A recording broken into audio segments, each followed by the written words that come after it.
I'm in full daylight mode today. Something very different, partly in full daylight mode because I needed to see as I pulled all of this crap apart under my desk trying to make the bloody sound work. So, not just the sound, trying to make the sound work and the camera work. I think both of them now work. So, for the folks who are online here, I'm sure someone will tell me if my lips are moving and no noise is coming out. So, I'm still struggling with this DAC, this digital analog converter for the audio, where when I've got that plugged in and I try to choose it as an audio source because the mic runs through under there, then the camera doesn't want to work, but only doesn't want to work in Chrome. And Universal, who makes the equipment, doesn't really know what's wrong. Like, they've had lots of suggestions. Have you tried restarting it? Have you updated all your firmware and all your BIOS and all your USB drivers? It's like yes. So all of that is up to speed, and then they're like, all right, we'll give us go through to your sysinfo stuff and send us all that, and we'll have a look at it. All right, maybe something will come out of that. But out of desperation, I thought, well, I will try it on the laptop as well, because there's this question about, is it USB? Is it just like two high-speed USB 3 devices having trouble with bandwidth? So I've put the Apollo Twin DAC into the laptop and then just use the built-in webcam. So no USB dependency. I assume that just goes straight to the board somewhere. Same thing. So same problem. At the moment, this DAC just doesn't want to do audio in and also do video from any video device on either of the two Windows PCs I've tried. So I'm basically at the point of losing my shit over this. And it's sort of like, am I going to end up with two different audio devices? Because I've already... See, maybe this is where I am. Maybe I just keep the Apollo Twin DAC to drive the sound system, which sounds epic. And then I have to keep the old Yamaha just to drive the mic. At least I already got the equipment. But anyway, it's just infuriating because this sort of shit just should not happen. Anyway, that off my chest. Lots of noise. So I just looked at the comments and I saw Ali saying, I do not hear any noise. And then I was like, oh, shit. And then he says, audio is okay. And other people say audio is okay. So thank you. I just,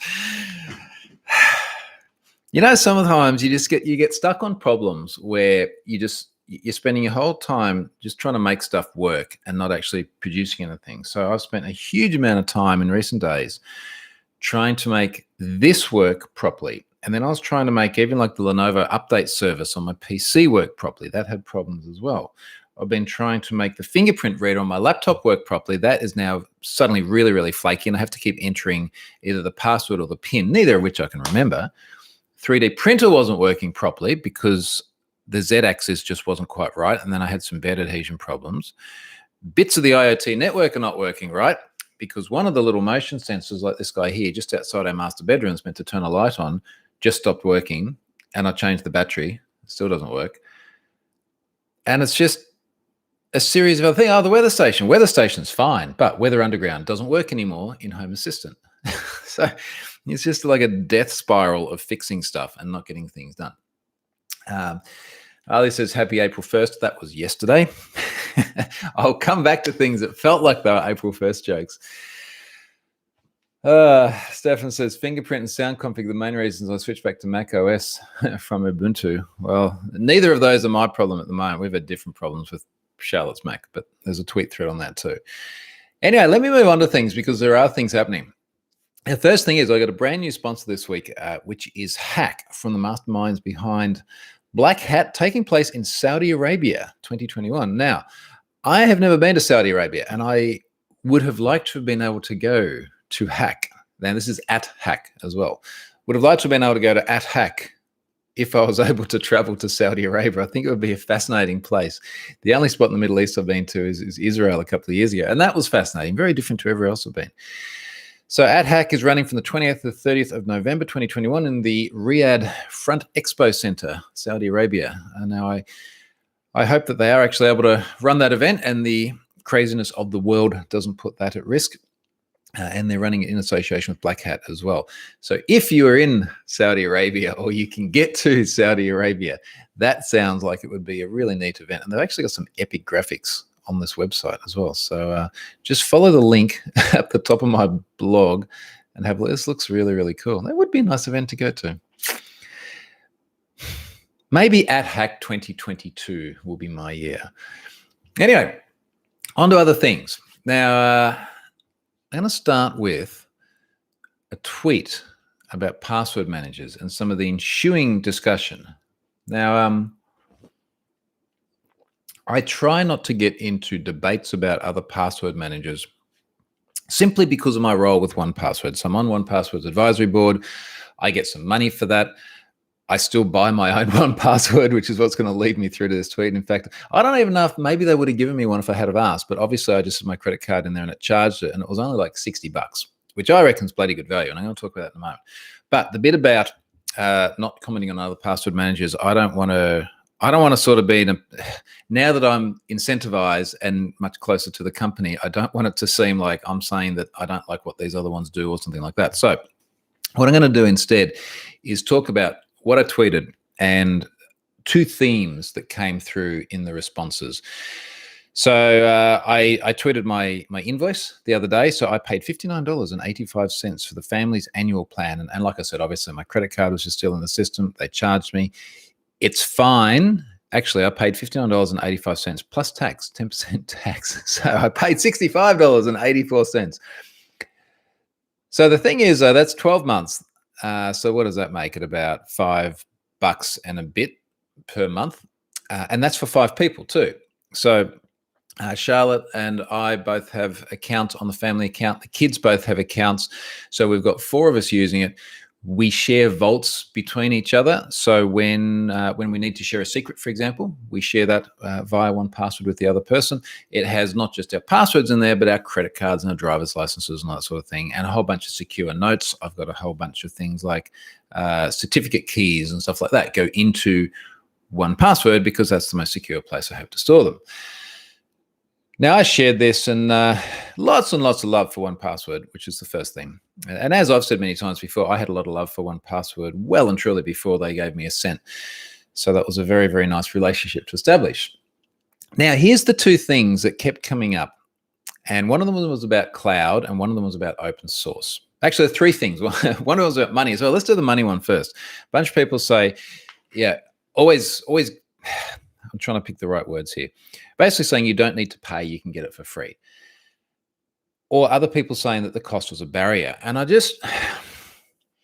so what does that come down to? It comes down to $5 something a month. And I don't want to say this in a way that sounds obnoxious and privileged, but $5 a month for the thing that has the secrets that control your digital life. It seems almost everywhere it seems very reasonable. I think almost everywhere it is, if I put it by the latte meter, it's about 1.5 lattes per month. Latte.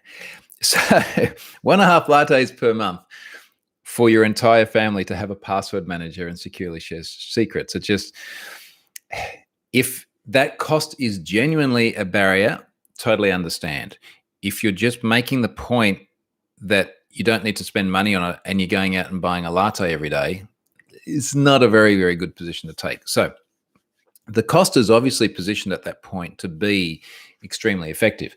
The other thing is, and I'm going to get my terminology right here. All right. A few little tweets here made this point. They said, also worth mentioning, if you do a business/Teams account, every member of the team gets a free family account.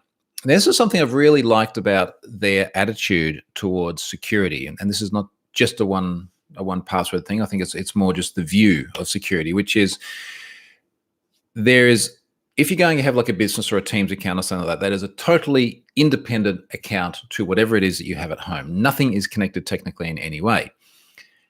The thing that is connected between the business account and the home account is the person. And 1Password's position was, things like password management are habits that people take with them between the office and the home.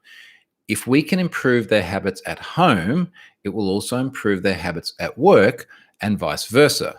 So wouldn't it be cool to say if you have a business level account, you also get a home account, and then each one kind of makes the other one better? Isn't that nice? It's like we get to a better position here of overall security posture. So you might be able to get it for free if it is used by your enterprise. All right, so there's the cost thing. Now, the 2 other things. So one of them was about cloud. And even just before I came into this, started doing this live stream, I was seeing comments in my Twitter thread about cloud. And there is a view that you should never put anything in cloud when it comes to a password manager. Now, let's talk about it in both a security posture position and a usability posture position, because as I've discussed many, many times before, so many things, these two things work very, very closely together. If you make passwords too hard for people, there's the UX problem, then your security will suffer.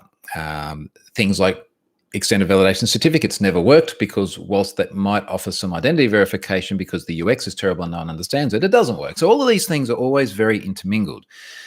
So with the cloud bit, you must have a mechanism, number one, of backing up your keychain. Now, of course, there are ways of doing this manually if you're not using a cloud sync service. Before 1Password had their cloud service, we used to drop the keychains in Dropbox, and the Dropbox would sync the keychain. So you've got to have a way of backing the thing up. You've got to have a way, for most of us in the modern day, of syncing it. And I'm just looking around me. I've got my iPhone here, my PC there, my laptop there, my iPad over there.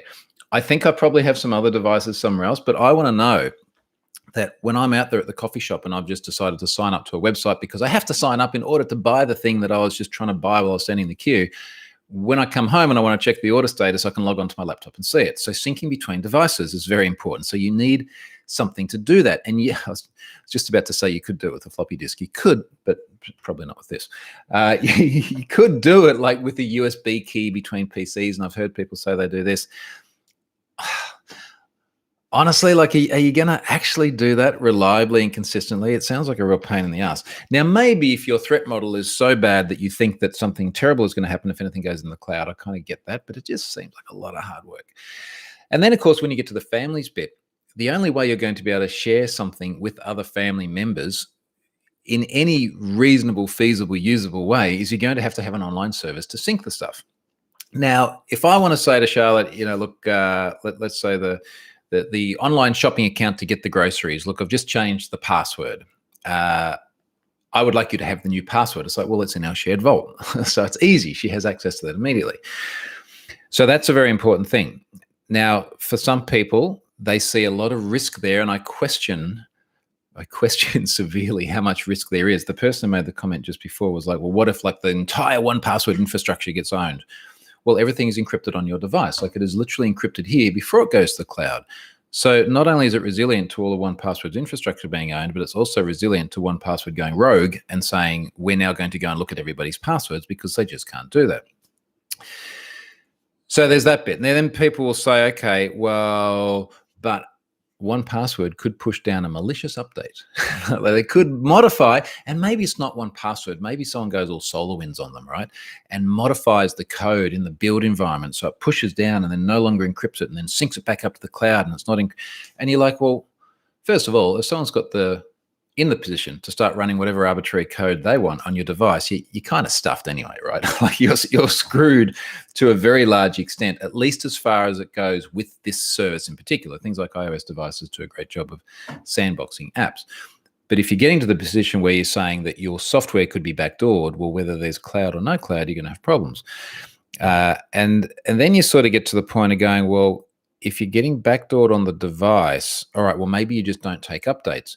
But if you don't take updates, what happens when there are vulnerabilities or feature enhancements or things like this? And now you're back into the cycle of we're tossing up between taking updates and getting fixes for things, but possibly taking an update and getting something bad. And if we go back to SolarWinds again, it's like, okay, well, people took some updates which had Trojan backdoors in them, and they took that, but then they took another update which removed it. So you see, you're already going in this crazy, crazy cycle.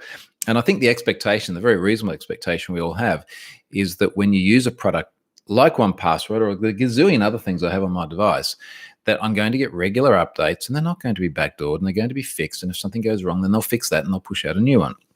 And if you want to sort of move completely away from that model, you're going down a very, very, very different path.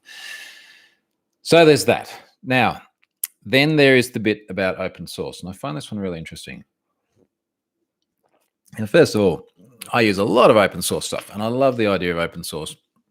Microsoft, remember, I don't work for Microsoft. Microsoft is now the world's largest single contributor to open source.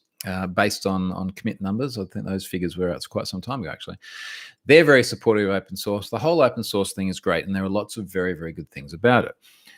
But what I don't like is the assertion that just because something is open source, it shall be more secure than the thing that is closed source. And of course, 1Password is closed source.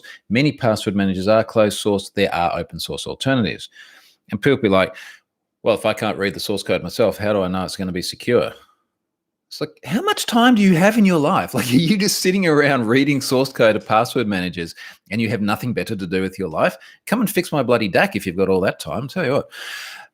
So I don't like that assertion. I think that's a little bit crazy. The other thing is, of course, you're assuming that you're in a position to actually identify the vulnerabilities and you're smarter than the people who wrote the code, which in some cases may be true. But of course, people say, well, look, it's not just me. Like, there's a community out there. There'll be a community of peer review, and they'll all look at the software, and it will all be fine because there'll be lots of people checking it, just like OpenSSL. Oh, yeah, that didn't work with OpenSSL, did it? Software is software. Like, you're going to have bugs in open source stuff. You're going to have bugs in proprietary stuff. And you got to look at where there are the strengths and the weaknesses. And then arguably there is a strength in open source because you get to have a bunch of people look at it if they choose to do so. No one is compelled to do so. The proprietary stuff, one of the things that 1Password does very well is they have really extensive auditing over their software. They make sure that there are independent experts that come in, go through the whole thing and identify any vulnerabilities that might be there. And they have a very attractive bug bounty as well. So there's very formal review, and there's all of this, look, just go your hardest externally. And off the top of my head, I think the bug bounty for Keychain Takeover was something like $100,000. Don't quote me on that, but you can go and have a look for 1Password bug bounty. So there's a large amount of incentive for people to find vulnerabilities and report them in the responsible fashion. Now, I'm not saying that this makes one better than the other or the other one worse or anything else like this. But my point is, it's not as simple as saying, look, this is open source, therefore it is fine. This other thing is not, therefore it is not fine. I think that's a very, very simplistic view. Okay, so got that off my chest. You're going to have a look at some of the comments over here. And again, look, I'm not going to talk about individual products, but I'm going to mention things that people report here in the comments. KeePass, a lot of people use KeePass. A lot of people use Dashlane. A lot of people use LastPass. Not as many anymore, but we won't get into that. The leap from free to not free is the hardest one. Even mobile apps that charge as little as 99 cents can prove a barrier to people. Now, I agree with this. This is from Dr. Blue. As soon as you have to spend any money on something, even if it is like literally measured in cents, there is a mental barrier to get over. I guess my point here is that if it's Candy Crush or equivalent, I don't know what the kids play these days, I understand that. If it is something to protect your digital life and your security, I just think you've got to get over that mental barrier, because that is a massive, massive problem. If you cannot get over that mental barrier, and the thing that you're focusing on is how many cents per month are you paying, rather than what am I doing for my security posture, that's a problem. It's going to keep me well employed, put it that way. Okay, what else we got in here? Opinions in Texas. I had some angst around paying for it from using the free LastPass. I've been happy with the switch and security in 1Password, though. The other thing worth mentioning now, get your own accounting advice on this, but certainly for me here, because I have income from things to do with tech, that $65 a year or something is paid with pre-tax dollars as well, which actually brings the cost out of my pocket down to probably actually more like the cost of a latte each month, rather than a latte and a half each month. This is speaking of tax. I've heard YouTube is now actively detecting views via VPNs to apply full 30% tax on monetization. I'm happy I don't monetize YouTube. It just makes life so much easier. Michelangelo Van Damme says RSS strengths and weaknesses, which is very, very true. And I think I've said so many times that you get people that have extreme views at one end of the scale or the other. OSS is the only way. This is the, don't monetize the software. Software wants to be free. You ever heard that saying? What a crock of shit that is. Well, data wants to be. It doesn't want to be anything. It's not a sentient being. It just like sits there in ones and zeros. And then you get the people on the other end of the scale saying, look, unless it's proprietary and we know that there's been money invested into it and there's going to be support, then that's the only thing that'll be good. Like, both of these extremes are always terrible. And the truth is always, always somewhere in the middle. PHP supply chain attack was the latest in the averted time. I have heard about that one, but I don't have much detail on it. Look, I think, and I know the 1Password folks are very supportive of this as well. Like, the number one thing is to use a password manager. It's kind of like no password manager. You're all the way down the bottom of the security line graph, like down here somewhere. Using a password manager, any of the major ones, then suddenly you've leapt to here. And then the only discussion is there's different nuances between them, what makes one better than the other, but you're still so far ahead of the other end of the scale from the people who don't have one. That isn't it nice to be arguing about the little nuances here as opposed to arguing about whether you should have one or not. Okay. Next thing. Ubiquiti. I loved it so much. All right, let's talk about Ubiquiti. And it's funny because I had multiple people sort of tweet me and they're like, oh, I noticed you're not talking about the Ubiquiti breach. And obviously they're trying to make the insinuation that because Ubiquiti has given me a bunch of stuff over the years, that it's not something I'm going to talk about. Nah, wrong. I'm going to talk about it anyway because it needs talking about. And also, it was quite funny that the people were tweeting me about this like hours and hours and hours after I'd already started the tweet thread saying how unimpressed I was with this. So let's talk about what happened. It was Jan 12 when a data breach notification from Ubiquiti went out. Now, people started bringing this to my attention. Inevitably, when you have to send a lot of emails, they get to some people before they get to others. And I did eventually get an email about their incident, but only after other people sent it to me first. And when I first saw it, I was like, is this even real? Like, there was a typo in the first sentence. I did talk about it on this video back in January as well. Typo in the first sentence, very little information, felt very vague. It just... I literally had to go to my Ubiquiti contact and say, is this real? Because it feels like someone has made this up. Anyway, it was real. So I gave them some very candid feedback. And I said, look, this breach notification is just terrible. Like, there's very little transparency. Okay, there's really no transparency. It doesn't tell us what happened. It doesn't give us any idea of the technical nuances of how this thing occurred. It really doesn't give us any detail about, for example, all of us who log on via the Ubiquiti cloud, which is something they've been pushing a lot. Is there any risk at all to an attacker seeing our internal network, seeing the devices in the network? And that would give them a lot of things that would be very, very unpleasant for many of us. And they just didn't release any further information. And this was January. And the sense I got, without sort of disclosing internal discussions I had with my person there, that the sense that was really clear from the outside is that they just didn't want to share any more information. And that the first notice that went out had been written by lawyers. And look, I know we have to have lawyers, but they're not all terrible. I've spent a lot of time with some very nice lawyers lately. It's another story. Not to do with have I been pwned. So, this was not a good message. And then we got through to a couple of days ago, and Krebs does a story.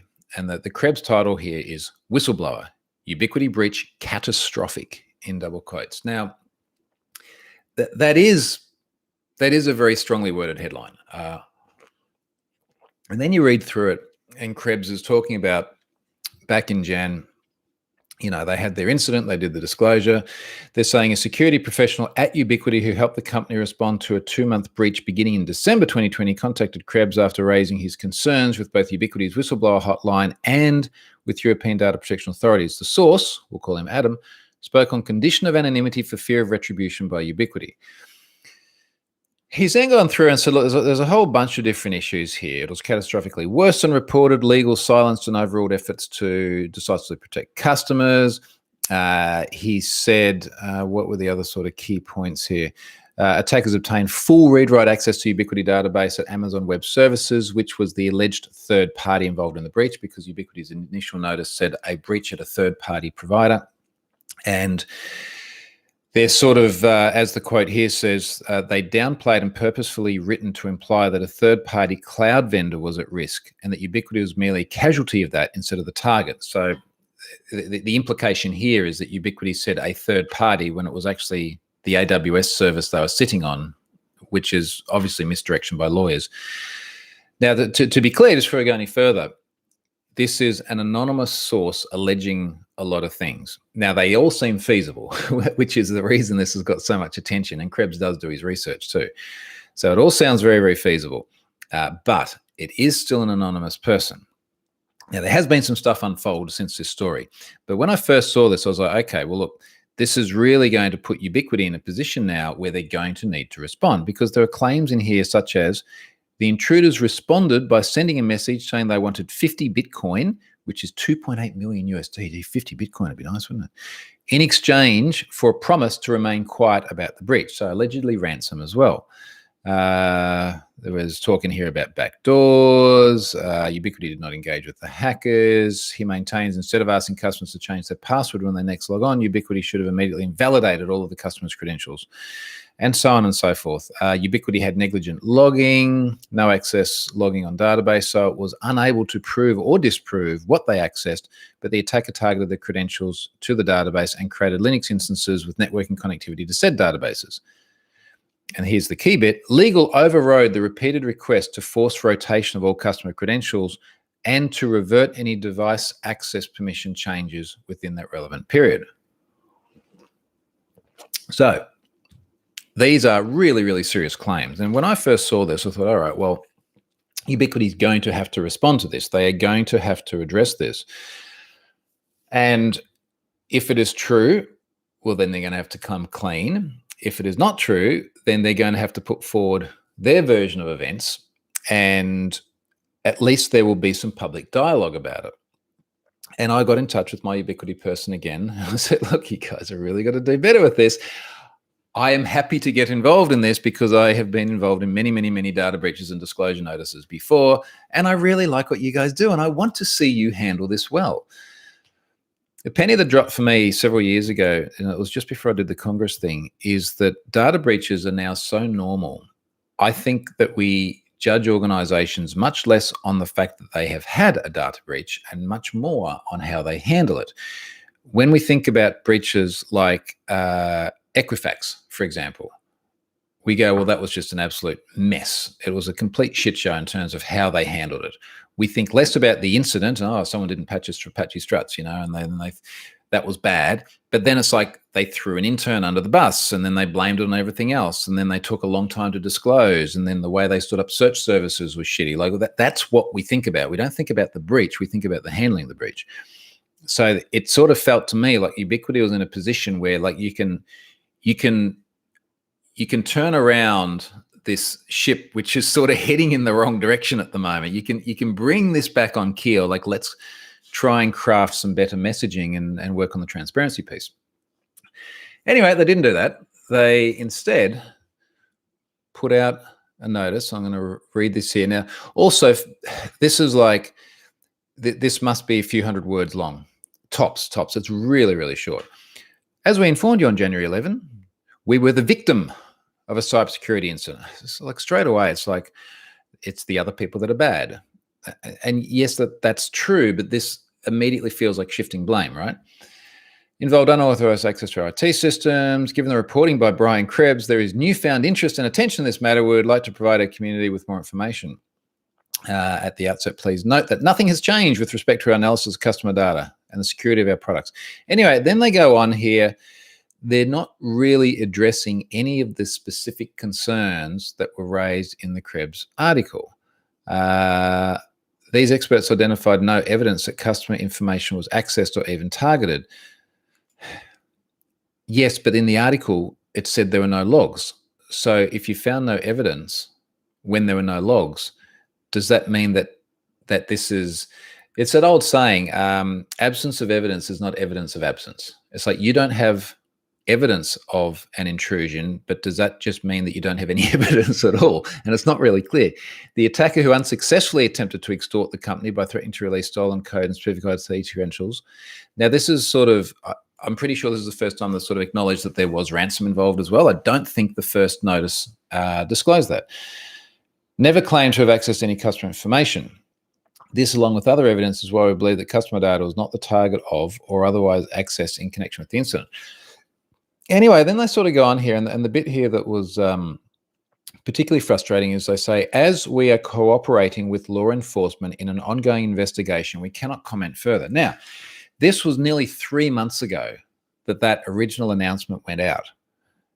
And they're saying, look, several months later, we still can't actually give you any information because ongoing investigation. And I'm going to echo that. Ongoing investigation is often a very convenient way of saying we just don't want to share any more information.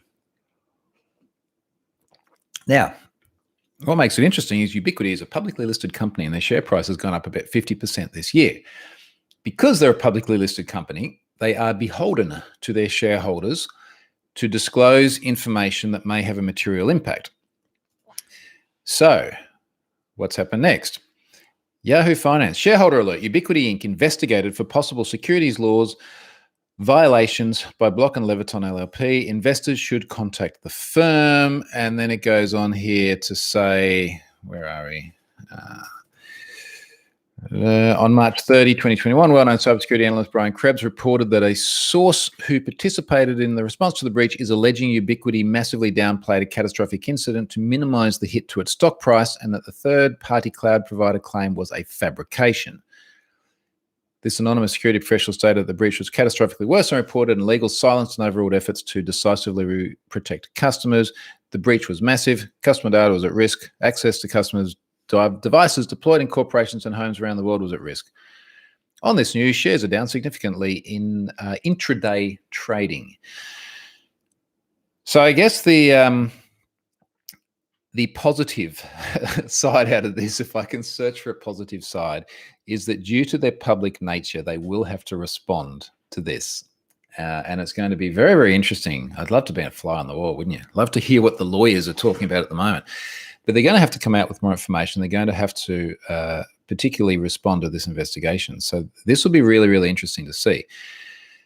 So, and I'm going to read comments now because I can see a bunch of them coming through. But I guess then there's the question of, well, where does this leave me? And I've been speaking to other people who some of you know as well that have received things from Ubiquiti and have been very glowing about Ubiquiti.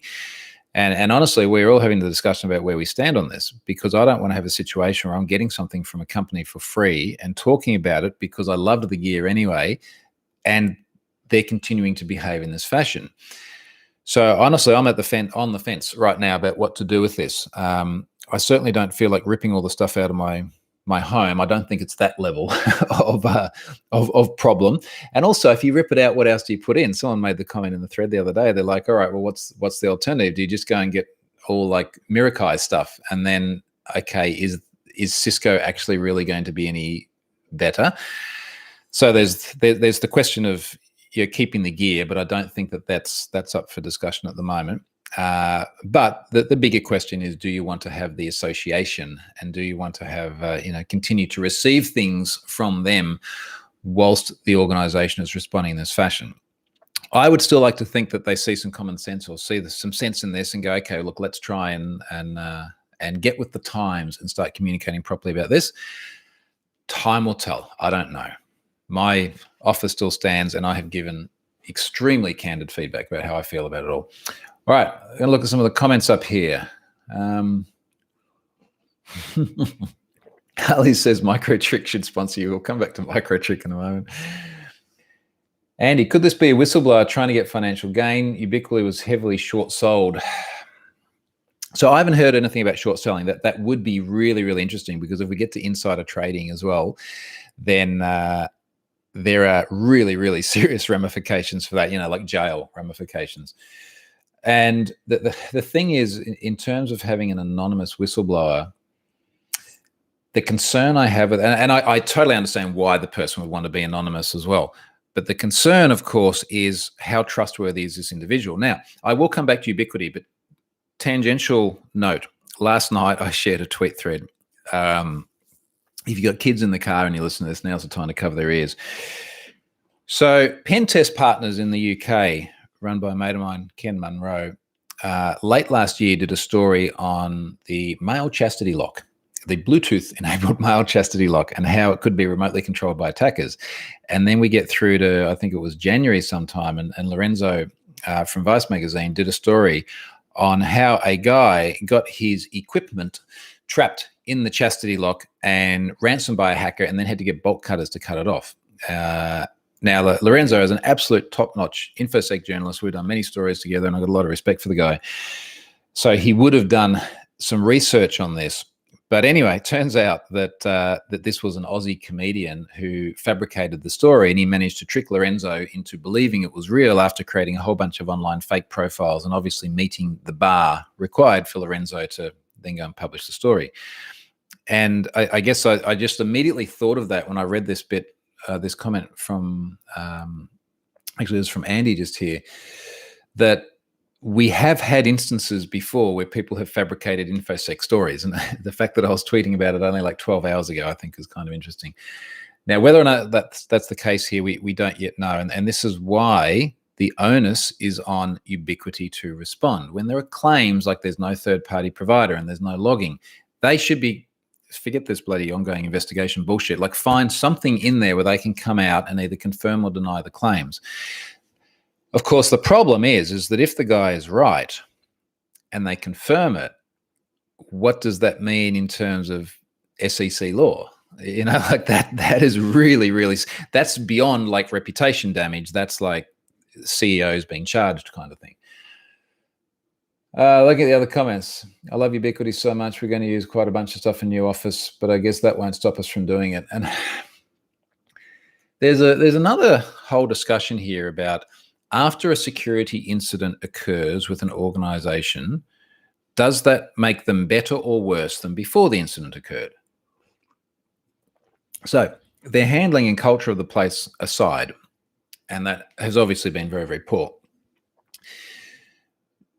do we trust Ubiquiti equipment less today than what we did, let's say, in December? Now, on the one hand, you could say, well, we have a better idea as to how the organization handles things like this. Therefore, how can we expect them to respond properly when something bad happens? On the other hand, very often these incidents do significantly strengthen the security posture of an organization. And if I had to pick one example off the top of my head, the Australian Red Cross Blood Service, who had a massive breach in 2017, I think it was. And I had some insight into what happened internally there, and stuff got much, much, much better afterwards.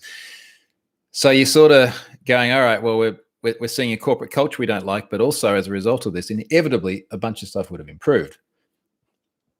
All right, I'm going to read the Ubiquiti-based comments here. Anonymous short seller could have made tens of millions of dollars. I've often, right, here's an interesting thing, and this came up in a talk I was doing this week. But people often say that data breaches don't have any impact on share price, because if you look at all these different organizations that are publicly listed and have had breaches before, and they've still just kept going up and up and up and up. However, what's really interesting, and you can see this in so many different breaches, is literally, as the term was here, the intraday trading. So the trading that happens in very short increments after, or very short time periods after notifications happen. And when we see shares fell approximately 5.3% over the next 2 trading days, people playing the game and expecting the shares to fall 5.3% or any small percentage could have made absolute truckloads of money on this. Now, I don't know how to short sell. If you do, get in touch. No. But there have been many, many occasions where I have known about something that's going to come for a publicly listed company, and then it comes, and then you see that, like, it's a little dip, and then it keeps going. But that little dip, some people, per the comment here, are making large amounts of money in that.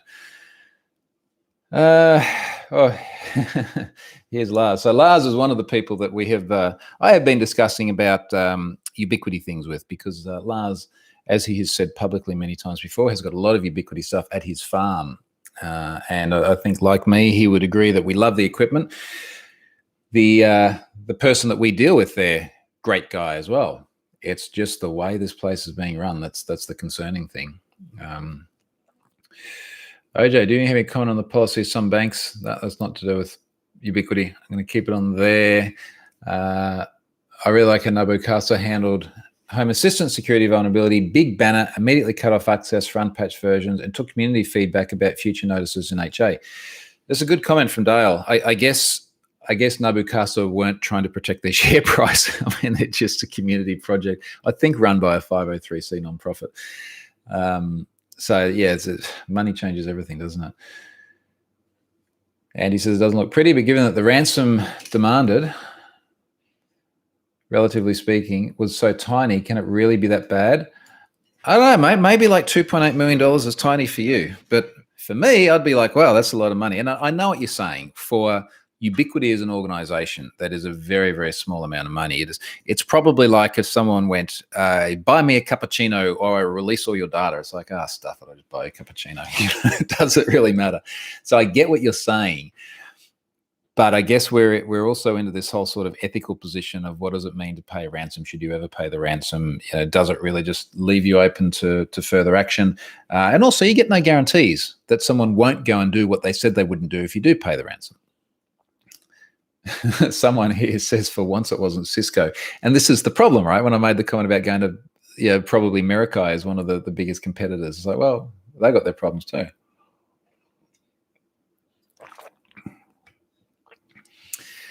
Rambling Geek says it also damages your reputation. So I think if you're talking about, I'm not sure if you're talking about damages their reputation, it definitely does. Does it damage, say, Lars and my reputation? Well, this is really the discussion that we're having. And it's not just about not wanting to damage reputation, but it's like, who do we want to either implicitly or explicitly endorse?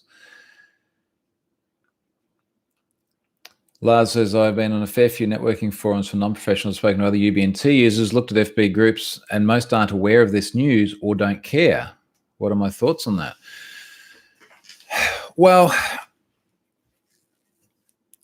I think if you're not aware, you haven't been paying attention. And I say that because, first of all, to the best of my knowledge, and I'm sure you got one too, Lars, but everyone got an email who was impacted. I got an email. So I think if you ask the question, what should they do? All right, they probably could have pushed a notification or something through the portal so that when you log onto your dashboard, you'd see that. But my expectation would be everyone should get an email. And we did get an email. It wasn't a very good email, but everyone got an email. So we should be aware. But perhaps the gravity of it wasn't, well, we know the gravity of it wasn't properly explained in the first email. So I think people can't say they weren't aware and not have that seem a little bit shady, if you know what I mean. Brian Krebs is a trustworthy investigative reporter who would check his sources before publishing something, so he does get my benefit of the doubt. Krebs has been wrong before, and to the example of Lorenzo, he's also a very credible InfoSec journalist as well, and he was wrong on that story I mentioned last night. Now, I don't think that, just if we play the averages, it's very rare for either of these guys to be wrong. So the likelihood of him being wrong is low, but possible. This is why Ubiquiti needs to come out and actually address all the concerns directly rather than just chuck lawyers at the problem. Okay, what else is in here? We've got a lot of comments here. We're currently thinking about switching off online access to our cloud key because there might be some API keys outside. Now, I mean, this is a fair comment by Paul, where I think what's happening here is we now have people speculating about what the risk might be. And why are they speculating? Well, they're speculating because of a vacuum of information. And this is the risk that Ubiquiti now creates. And when I talk to organizations about their data breach disclosure notices, this is one of the big points. It's like if you do not explain what happened, people will make up their own mind. Reporters will make up their own mind. People like Paul Weber will make up their own mind. And it might be wrong. And then that story will propagate. So one of the things that I try and do with every disclosure that I'm involved in is like, let me connect you to a journalist like Lorenzo or Krebs. Let me connect you to someone so that you can talk to them and you can get your story across. And then that's the narrative you set. Because if you don't set the narrative, other people will set the narrative, and we have things like this.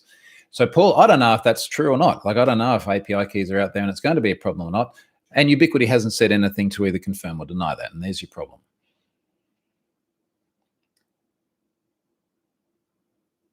What else is in here which is actually relevant? If you decide to get rid of Unify ecosystem, maybe Ubiquiti devices could be flashed with OpenWRT. Should I do that in my spare time? It's like this.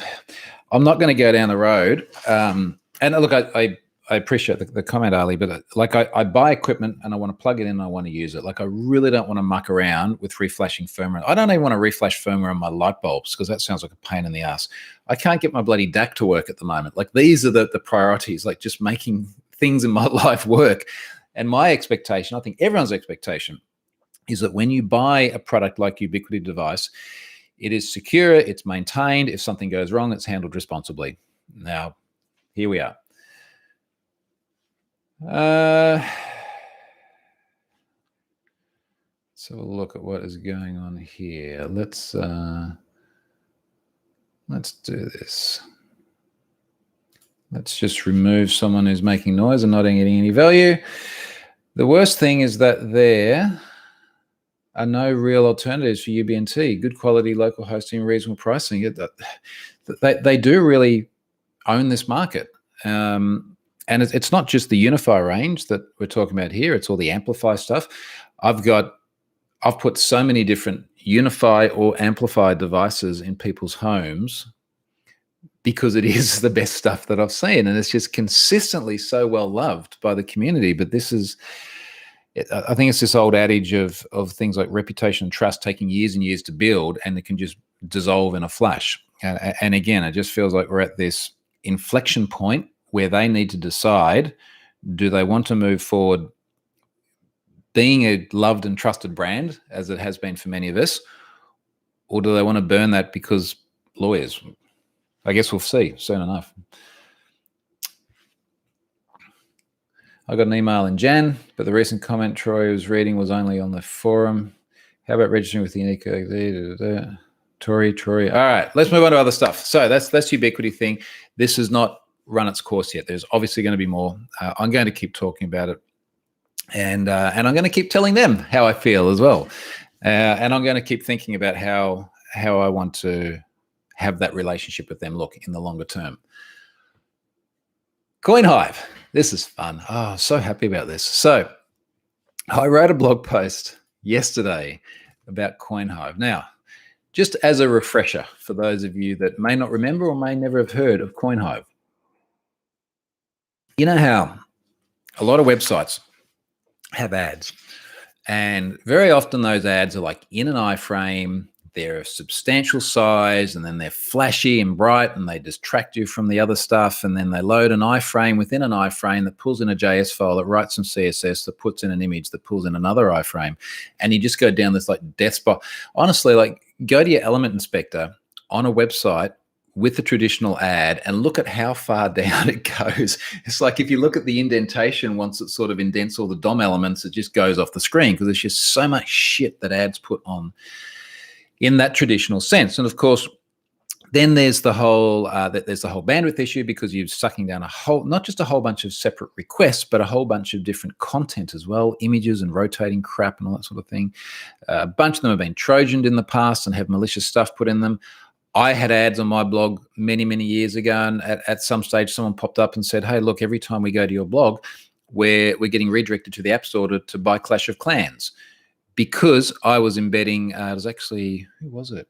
Forget the name of it, but it was a developer-centric ad network that then sat on Google Ads, and obviously there was something malicious in one of them. And then, of course, there's the whole tracking thing. It's like, hey, I searched for headphones the other day on Google. Why do I now go to Troy's blog and I'm seeing an ad for headphones? You know, this doesn't feel good. So people hate that shit. So what you should do instead is just put a crypto miner in their browser. And this was the Coin Hive value proposition. And this must have seemed like an absolutely awesome idea at the time, because you can put a JavaScript-based crypto miner, which was embedded with a WebAssembly file, so a WASM file. So WASMs are compiled down to pretty much machine code. They run really efficiently, delivered via JavaScript and run in the browser, and they would mine Monero coin. And the ROI was such that you could mine enough Monero. Apparently Bitcoin just wasn't an effective model for this sort of deployment. You could mine enough Monero to get yourself a little bit of crypto. And what you do as a site operator is you just put Coin Hive on your site, and then you could choose how much CPU to use. You could literally dial it up. So users wouldn't see anything in the browser. If they pop open their CPU usage, they'd see that going off the charts. And what that really meant is that in order to monetize your traffic, you were getting people to pay with some of their electricity for you to mine Monero. Now, you being the site operator, of course. I'm not entirely against this, and that in a way it's a little bit innovative, but it's also very shady, and it's something happening without the knowledge of the people who were visiting the website. Now, I think in theory you were meant to tell them and they could opt out of it and things like that, but really, who's going to do that? And the problem then is that every hacker and their dog who could get a piece of script to run on a website wanted to embed Coin Hive, because Coin Hive was a way of then monetizing their access to the site. And we were just seeing huge amounts of Coin Hive appearing on compromised websites. I wrote something in, it was earlier in 2018, about a third-party library called BrowserLoud, which had been compromised. And in this BrowserLoud file, and BrowserLoud was an accessibility service that you embed on your website just by embedding a JavaScript file from their service. So in this ba.js file, someone who'd gotten control of that file had just whacked Coin Hive in the top. So now every website that embedded BrowserLoud, and there were thousands of those, very often government websites because they have a higher standard for accessibility.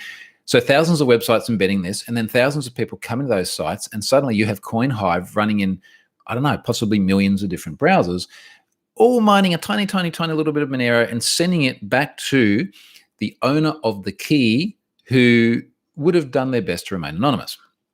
So super shady service from top to bottom. Anyway, then it disappeared and we were happy. So it was it 2019? Yeah, 2019, I think it disappeared.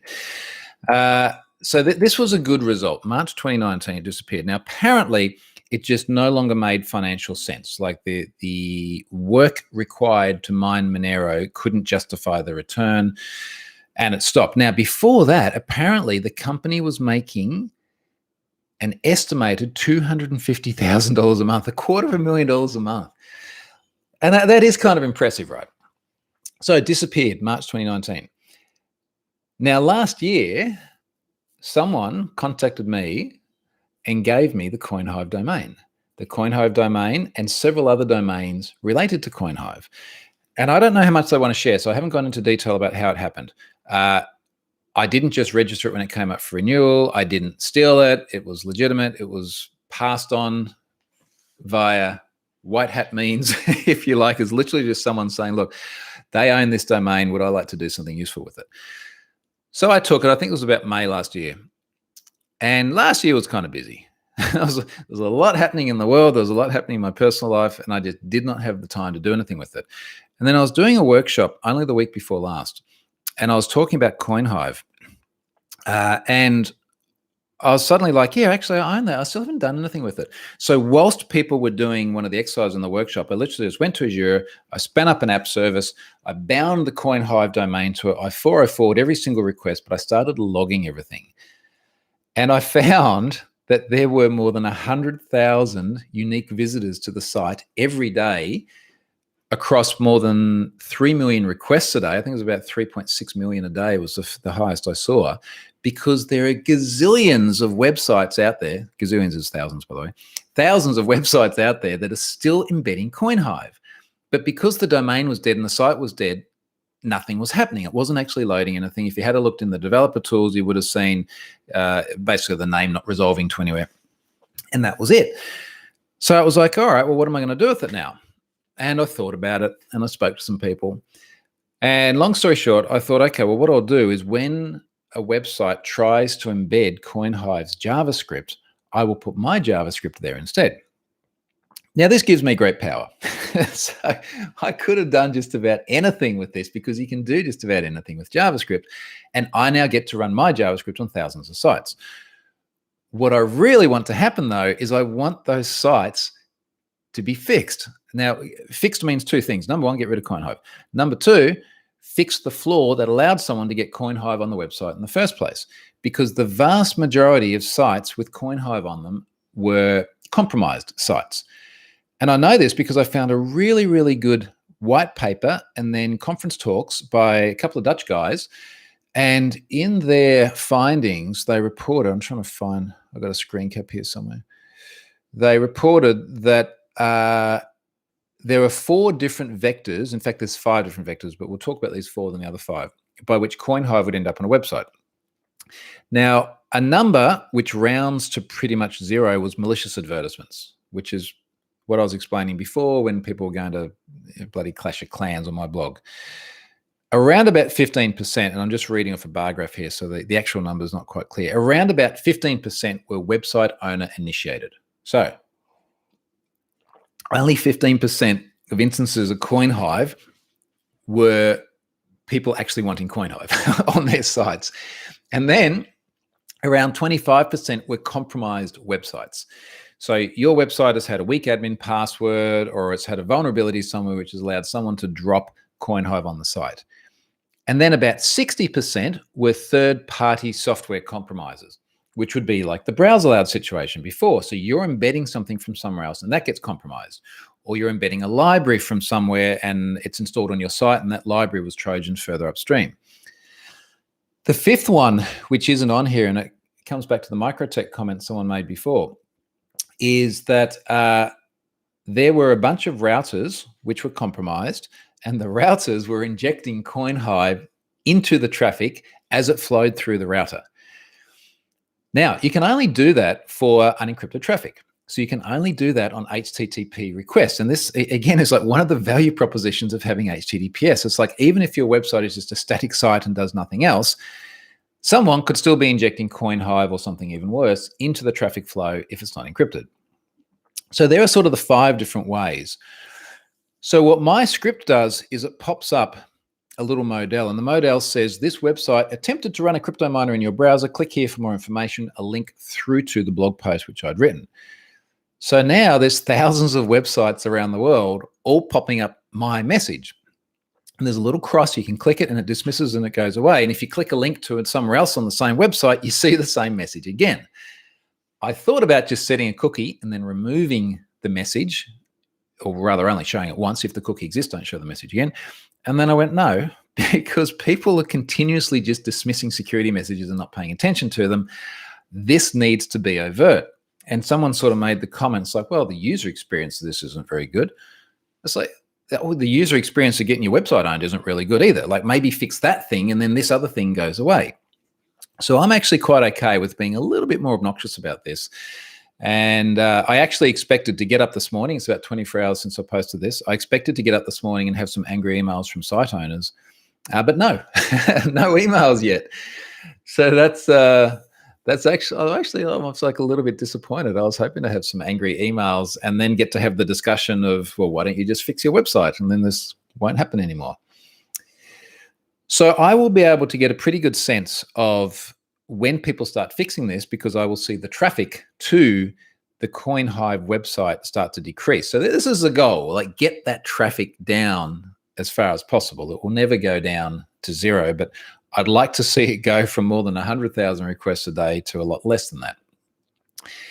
Now, the last thing here is that this code has been open source. I wonder if I've had any more pull requests overnight, actually. So I've made all of this available to whoever would like to go and view it. It's only really just a little bit of JavaScript. And then the other thing that I've put on here is someone has contributed a WASM, a WebAssembly file. Someone else has now left a comment and said, well, that WASM doesn't actually work. So I see I've got another couple of pull requests here. What is this? Fix modal close and scrolling glitches, allow users to close the modal by pressing the escape key. Oh, that's cool. So I'll take those pull requests. There's a few issues here. WebSockets shards for investigation. What do they want? I'll read that later. Some glitches here, multilingual messages. Let's keep building this out. Like this is going to have a long tail, and more than 100,000 unique visitors a day is a very large website. This would put it certainly in the top tens of thousands of websites in the world. So, let's use it to do something good. All right, I'm going to read some of the comments over here. All right, Ali, Microtech is the nearest competitor. Okay, well, we just discussed Microtech. So the Microtech thing was interesting. One of the bits of investigation I did as I was preparing this blog post is because I've got the IIS logs, I can look at all the referrers. So where has this Coin Hive JS been embedded? And if I get all the referrers, then I can go through and I can crawl the referrers and I can look for the presence of the Coin Hive key. And then I can see, does the same key appear on multiple different websites, which gives you a sense of which websites might have been compromised. I said this in the blog post, but one of the things that was really interesting here is that I found a particular key that was on a lot of different websites. It was one of the most popular ones. Every website was HTTP. And when I Googled the key, I found a tweet which went back years and referenced this being a key that was used on compromised Microtech devices. So obviously what's happened here is someone is still using one of these compromised devices, and every single time they go to an HTTP website, this particular Coin Hive key is being inserted into the request. So this poor person now, whichever insecure website they browse, they're seeing my model. And I'd just love to be a fly on the wall. You know, I would love to see them like looking at the screen going, what on earth is this? And yes, I know that that's kind of messing up the user experience, but I really hope that they call the IT guy or something like this and go, hey, can you come and have a look at what's happening here? And they work it out, because they're literally using a compromised device that's inspecting and modifying all of their traffic. And I think an invasive model is a reasonable price to pay for that. Okay, what else is in the list here? I wonder if anyone got actual money from the Coin Hive thing. Well, the operators of Coin Hive did. Transferring to other websites and conversion rates would probably take most of the money gained. It's a good question. I don't know how much money was actually made out of it, but yeah. I left a comment on my blog post. I was like, you know, if you have suggestions of what I should do with this, please let me know. Also, don't just tell me to run my own crypto miner in it. Like the thought did cross my mind. Like, if I was a bad guy and I can now run whatever I want on 100,000 websites, you know, or 100,000 unique visitors a day, like what would I do? Anyway, I'm not going to do that. Andy, why is crypto always involved in criminal activity nowadays? Many good reasons. Because it's not difficult to be quite anonymous with it. It's easily transferable. You're not beholden to banks who might want to actually stop fraudulent payments or payment from ill-gotten gains. Also, if you've ever actually used crypto to buy some stuff, it works really well. So hackers like stuff that works really well too. But look, before that, it was like, you know, Western Union checks or what were the e-gold, all those sorts of things. So that there's always been something, but crypto is just a better model than these other things for today. Tony says CPU usage for mining is probably less than local tabloids with all the adverts. Yeah, but no, simply because, and in fact, if you look at the embedded video in the blog post, that the Dutch guys I mentioned have a good talk on this. There's a bit in there that just shows, like, you open this up and your CPU literally goes up to 100, assuming that its Coin Hive has been tuned to use as much CPU as possible, which of course is what hackers are going to do. So I get what you mean, and it's shitty how much overhead traditional ads use, but yeah, this is a different thing altogether.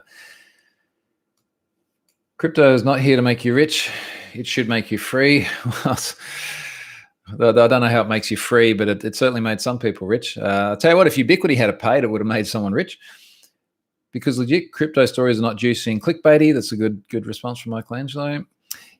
This is in the days of Let's Encrypt and Certbot. There is no excuse not to have SSL. There are lots of excuses. Stefan, somewhat unrelated. I'm looking for a full stack dev job in Oz. You're right, that's unrelated. Lars, so I can't mine with Coin Hive anymore. Not unless I put a miner on my Coin Hive, but I'm not going to do that. Mike Landis says, Let's Encrypt is awesome. Many people use it, but there are devs and ops who don't control their systems 100%, having a third party in charge. Well, then get the third party to do it. Like, there's always someone who is in a position to do it. And that's about everything related to the Coin Hive bit. So I've been going for just over an hour, and I do like to try and cap it at that. I will share more details on Coin Hive next week, and I really hope that I can come back and go, well, actually, there's many things I hope I can come back and do next week. I hope I can come back and say that the Coin Hive requests have gone down. I hope I can come back and say Ubiquiti have released a full and transparent statement with technical details.